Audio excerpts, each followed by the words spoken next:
Shalom, salam damai, berkah dalam. Kita sambung dengan Injil Yohanes bab 13 dengan judul perikop Perintah Baru. Sesudah Yudas pergi, berkatalah Yesus, "Sekarang anak manusia dipermuliakan dan Allah dipermuliakan di dalam dia. Jikalau Allah dipermuliakan di dalam dia, Allah akan mempermuliakan dia juga di dalam dirinya, dan akan mempermuliakan dia dengan segera. Hai anak-anakku, hanya seketika saja lagi aku ada bersama kamu. Kamu akan mencari aku, dan seperti yang telah kukatakan kepada orang-orang Yahudi, ke tempat aku pergi, tidak mungkin kamu datang. Demikian pula aku mengatakannya sekarang juga kepada kamu. Aku memberikan perintah baru kepada kamu, yaitu supaya kamu saling mengasihi. Sama seperti aku telah mengasihi kamu, demikian pula kamu harus saling mengasihi.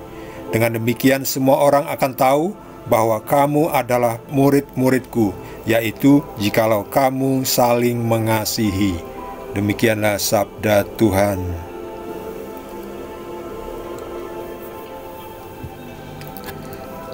Perintah baru. Yesus setelah Yudas pergi, Yudas sudah pergi dan mengadukan kepada prajurit-prajurit Farisi, orang Farisi, untuk menangkap Yesus. Pada malam ini Yesus mengatakan bahwa sekarang anak manusia dipermuliakan dan Allah dipermuliakan di dalam dia. Perhatikan, jikalau Allah dipermuliakan di dalam dia, Allah akan mempermuliakan dia juga di dalam dirinya. Apa bisa dipahami? Jikalau Allah dipermuliakan di dalam dia, Allah akan mempermuliakan dia juga di dalam dirinya. Jadi, dia ini adalah anak manusia, yaitu Yesus. Allah dipermuliakan di dalam dia, dalam Yesus. Lalu Allah akan mempermuliakan dia juga di dalam dirinya. Artinya Yesus dan Allah identik. Perhatikan lagi. Sekarang anak manusia dipermuliakan dan Allah dipermuliakan di dalam dia. Jikalau Allah dipermuliakan di dalam dia, Allah akan mempermuliakan dia juga di dalam dirinya. Berarti Yesus ada di dalam Tuhan, di dalam Allah, dan Allah, Tuhan, ada di dalam Yesus. Yesus ada di dalam Tuhan, dan Tuhan ada di dalam Yesus. Yesus, Tuhan.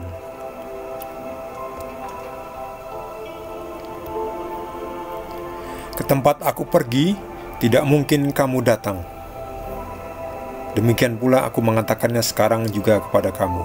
Karena sebelumnya Yesus mengatakan itu kepada orang-orang Yahudi, bahwa di mana tempat aku pergi, tidak mungkin kamu datang. Kenapa tidak mungkin? Karena Yesus kembali ke surga. Belum ada yang pergi ke surga. Belum ada yang datang dari surga kecuali Yesus. Jadi tidak mungkin kita datang ke surga kalau kita tidak dibaptis di dalam Roh Kudus, artinya dilahirkan kembali di dalam Roh, hidup di dalam Roh, baru bisa masuk surga. Sebab kalau kita masih penuh dengan roh duniawi, keduniawian, tidak bisa masuk surga. Tidak bisa kita datang ke tempat Yesus pergi. Yesus tahu bahwa saatnya sudah tiba untuk Yesus mati untuk membayarkan kesalahan kita, menebus, membayarkan utang dosa-dosa kita. Yesus harus lakukan itu. Itu untuk membuktikan Yesus benar-benar mengasihi. Sebab kita tidak bisa masuk surga berdasarkan berdasarkan jasa kita sendiri. Perbuatan baik kita tidak cukup, pahala kita terlalu kecil, tidak sebanding dengan harga tiket untuk masuk surga. Harga sertifikat tinggal di surga itu tidak bisa dibeli dengan pahala yang kita kumpulkan selama kita hidup. Gak cukup. Itu diberikan secara gratis, terserah Tuhan Yesus. Tentu kita nggak bisa seenaknya saja ya. Memangnya lotre.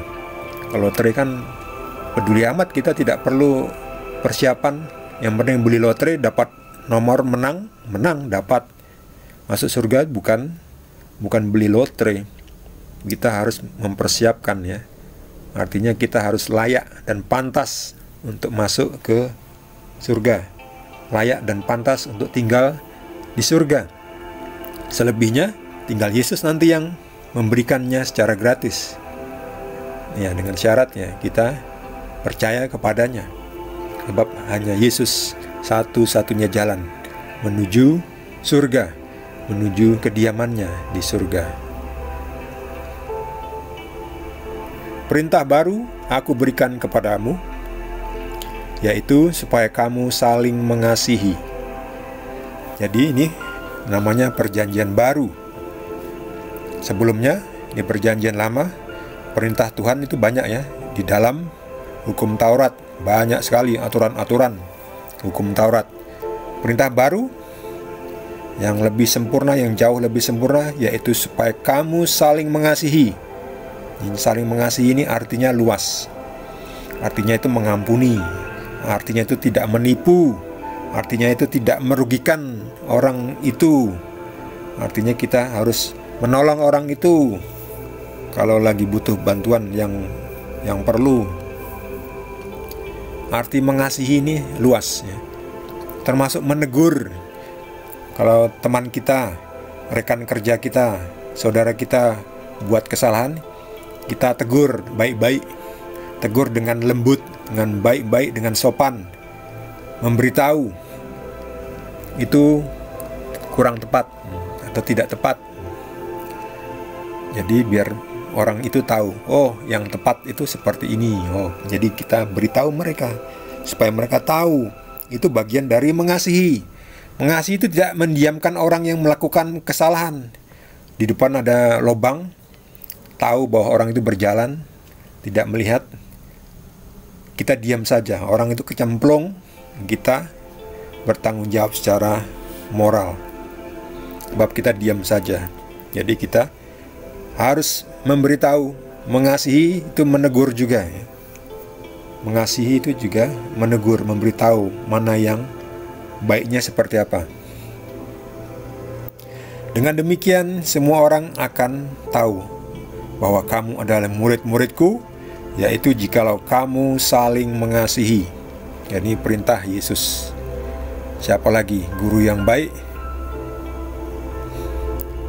yang mengajarkan mengasihi, termasuk mengasihi musuh-musuhmu, lawan-lawanmu, yang memang susah, memang sulit, tapi itu bagian dari menjadi pengikut Yesus.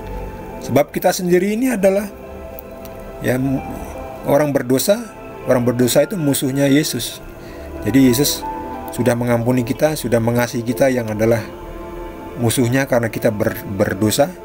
Lalu kita diampuni, lalu kita menjadi berdamai dengan Tuhan Yesus. Nah demikian juga kita. Perintah saling mengasihi ini termasuk mengasihi musuh-musuh kita, mengampuni, berdamai. Kalau mau balas dendam ya nggak habis-habis ya. Situ balas, nanti saya balas. Situ balas lagi, saya balas lagi. Terus saja, nggak selesai-selesai. Itu namanya lingkaran setan. Jadi harus diputus. Perintah baru kuberikan kepadamu, yaitu supaya kamu saling mengasihi. Dengan demikian, semua orang akan tahu bahwa kamu adalah murid-muridku, yaitu jikalau kamu saling mengasihi. Bagi saudara yang mendapatkan tambahan pencerahan dari Tuhan Yesus, boleh juga berbagi dengan kita semua. Bagi yang belum subscribe, jangan lupa di subscribe dan juga di like. Kita akan lanjutkan dengan perikop yang terakhir dari Injil Yohanes bab 13. Terima kasih. Tuhan Yesus berkati kita semua.